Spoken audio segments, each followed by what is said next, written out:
গরুর পিঠে চড়ে স্কুলে এলো এক কিশোরী। আগে কখনো এই ঘটনা দেখা যায়নি, তাই এটি কৌতূহলপ্রিয় মানুষদের মধ্যে ব্যাপক চাঞ্চল্য সৃষ্টি করেছে। ডেইলি স্টার ইউকে জানায়, ব্রিটেনের 15 বছর বয়সী কিশোরী ক্লোই ফিটন মাধ্যমিক স্কুলের ছাত্রী।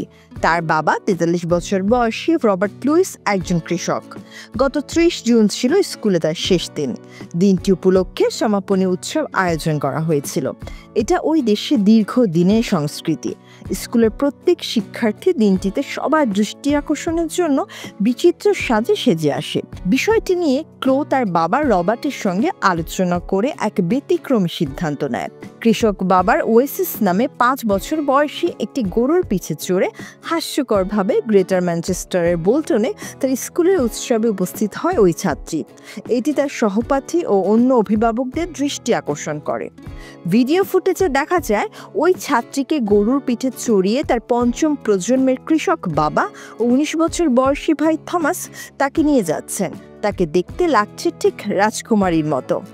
ব্যতিক্রমী আয়োজনের জন্য ক্লোই জানিয়েছে, সে কেবল তার পারিবারিক ঐতিহ্য অনুসরণ করেছিল, কারণ তার বড় ভাই একটি বিশাল হলুদ ট্র্যাক্টরে চড়ে 2022 সালের স্কুলের সমাপনী অনুষ্ঠানে এসেছিল। এই কিশোরী মাত্র 6 বছর বয়সে নিজ হাতে একটি ভেড়ার বাচ্চা জন্ম দিতে সহায়তা করেছিল। এরপর থেকেই তার মা তাকে স্নেহ করে মিসমু বলে ডাকতেন। ক্লোই তার টিকটক অ্যাকাউন্টে গরুর পিঠে চলে যাওয়া ভিডিওটি শেয়ার করেছে। সেটি 6 লাখের বেশি ভিউ হয়েছে। ক্লোই এখন কলেজে কৃষি বিষয়ে পড়াশোনা করার পরিকল্পনা করছে। সে একদিন তাদের পারিবারিক খামারের দায়িত্ব নেওয়ার স্বপ্ন দেখে। ক্লোই জানিয়েছে, আগের বছরগুলোতে সবাই ঘোড়া কিংবা ঘোড়ার গাড়িতে চড়ে এসেছিল, তাই আমি ভেবেছিলাম এমন কিছু করব যা আগে কেউ কখনো করেনি। আমার এই ব্যতিক্রমী উদ্যোগে সবাই খুব খুশি হয়েছিল, তাই সবার কাছ থেকে সবচেয়ে জোরে হাততালি পেয়েছি। ক্লোই ও ওয়েসিসকে সমাপনী উৎসবে নিয়ে যাওয়ার জন্য তার পরিবার ট্রেলারের মাধ্যমে বোল্টন ওয়ান্ডারসন টাফশিট স্টেডিয়ামে অনুষ্ঠিত ভেন্যু থেকে প্রায় 400 গজ দূরে টেস্কো গাড়ি পার্কে নিয়ে যায়। সেখান থেকে তারা একসাথে স্কুলে হেঁটে গিয়েছিল। গরুর সাথে অনেক অনুশীলন করার পর সফল হয়েছিল ক্লোই। স্টেডিয়ামের ভেতরে প্রবেশের অনুমতি না থাকায় ক্লোইকে গেট থেকেই তার গরুকে বিদায় জানাতে হয়েছিল। 44 বছর বয়সী ক্লোয়ের মা লুইস বলেছেন, আমরা সেখানে পৌঁছানোর আগে কেউ জানতো না যে সে গরুর পিঠে চড়ে যাচ্ছে।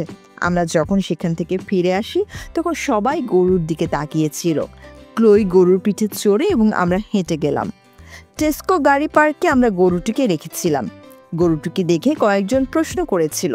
তারা ভাবছিল কেন গাড়ি পার্কে একটি গরু আনা হয়েছে। গরুটি বাইরে এসে লাইমলাইটে থাকতে পেরে বেশ খুশি হয়েছিল। আমার ধারণা সেটি পছন্দ করেছিল। রবার্ট বলেছিল, ওয়েসিসকে মাংসের বার্গারে পরিণত করার তার কোনো পরিকল্পনা নেই। তার আশা করে সে যে পালে থাকার জন্য আরও বাছুর জন্ম দেবে। কিন্তু ক্লোই সব সময় নিজের প্রতি সৎ ছিল। সে একজন সত্যিকারের কৃষকের মেয়ে।